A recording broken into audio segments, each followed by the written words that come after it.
আমি তো get ready বানানোর জন্য অপেক্ষাই করতে পারছি না, মানে এত এক্সাইটমেন্ট হচ্ছে আমি কবে পরবো। তাই ভাবলাম বাড়িতে বসে আছি, তাহলে গেট রেডি ভিডিওটা বানিয়ে নিই।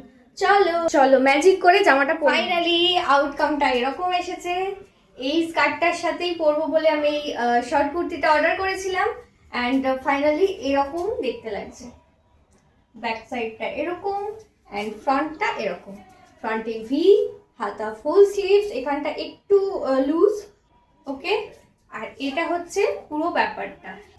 এবার একটু সাজুগুজু করা যাক, শুধু তো ড্রেস পরলে হবে না, এবার একটু সাজুগুজু করতে হবে। তোমাদের একটা ইম্পর্টেন্ট ইনফরমেশন দিই, যদি এই ড্রেসটা তোমরা পারচেস করতে চাও আমার লিঙ্ক থেকে পারচেস করলে তোমরা এক্সট্রা ডিসকাউন্ট পাবে, যার জন্য তোমাদের কমেন্টে এসে লিঙ্ক লিখতে হবে, তোমরা সেখানেই কমেন্টে লিঙ্ক পেয়ে যাবে।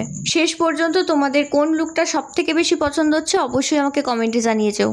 এটা একটা এসেছে, এটাও ভালো লাগছে, মানে বেশ একটা মাটি মাটি ব্যাপার, একটা অ্যাসথেটিক ব্যাপার লাগছে। তো চুল আঁচড়ানো হয়ে গেছে। আমি যদি চাই ব্যাপারটাকে আমি এরকম ভাবে ক্যারি করতে পারি,